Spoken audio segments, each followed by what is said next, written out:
And the New York City Commission on Human Rights has released a report that examines the role that anti-black racism has had in the founding of the city of New York and the ways that anti-black racism manifests in our present day.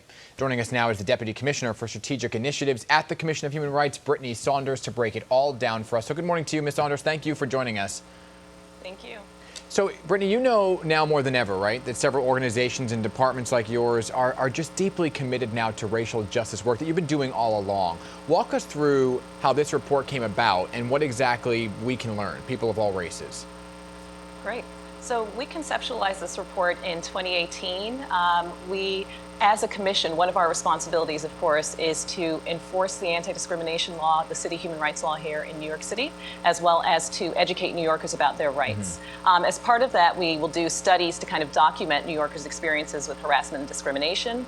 We'd previously done a couple, and we wanted to do one that focused specifically on the experience of anti-black racism, because it is something that's quite widespread, but often is normalized. It has such a deep history, both here in New York and nationally, that under typical circumstances, many of these experiences can go unacknowledged and unnoticed. So we wanted to do research that really shed light on that experience. And so we did a series of focus groups with about 190 Black New Yorkers from across the city. We worked with a wonderful researcher named Tracy Pugh, who helped pull those together.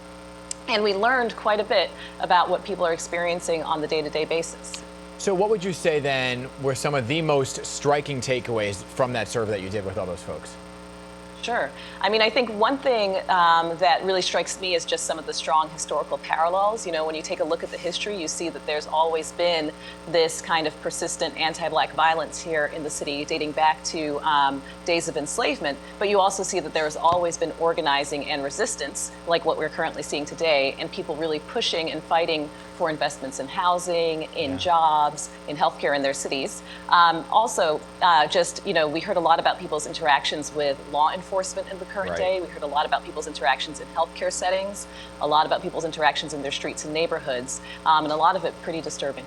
Yeah, I mean, think about that. This study got underway in 2018, way before coronavirus and COVID-19, before George Floyd, right? And you're saying there are parallels.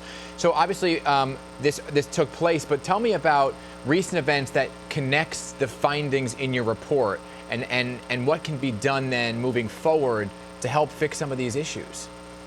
Absolutely. So, you spoke a little bit about coronavirus, right, which has had such a deep and painful impact, particularly in the city's Black communities. And if you look at our study, you'll see that people are telling us, they're saying, when I try to access health care, there are cost barriers. There are issues with the way that I'm treated by healthcare professionals.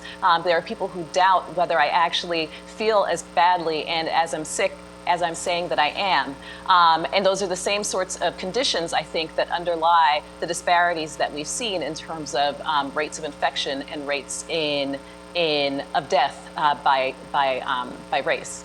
So this is similarly, No. The next question is a pretty loaded one, but I think it's something we have to highlight. What solutions then could you say would effectively work towards dismantling the discrimination that we're seeing out there? That is a question that is decades in the making, right? So give me your best shot here in terms of what you see moving forward. Absolutely. So some of the things that we've proposed are as follows. So one is just opening up space for more of this conversation. It was clear that when we were having these focus groups with people that they really were grateful for the opportunity to talk about their experiences. So one of the things we've talked about, we're doing hearings on race-based discrimination in addition to policy work. So one of the things that we can do at the Commission is to release guidance, release rules, work on other policy tools that can help to clarify areas of our law and make clear what constitutes certain forms of discrimination. So we are really eager to work with community-based organizations and community leaders, faith leaders, and others to figure out what are the sorts of policy interventions in the human rights space that are needed now in order to address these issues. Brittny, it's a fascinating read. We have to go. I just want to ask you one more question. A lot of white individuals are looking to do their part now, right? All along they've been wanting to, but are struggling to find a way. What's your advice to them at this time? So I think my advice would be to think about where you can use your voice and your power and your privilege in order to address anti-Black racism. So I've said to folks in the past, it's so thrilling to me and inspiring to me to see people out there protesting. Yeah. I would love to also see people contacting their legislators about important local and state and federal policy issues that connect up to the demands that protesters are making. And of course, also having difficult conversations with friends and family who they may hear express some of these anti-Black attitudes or anti-Black sentiments, because all of that, the individual action and the kind of higher level policy action, really matters. Absolutely. Brittny Saunders, I appreciate your time in this conversation. Really enjoyed talking to you. Please come back, because I think this is a conversation we can have moving forward to really try to change the tide of things that we've been talking about for decades. I appreciate you this morning. Absolutely. Thank you.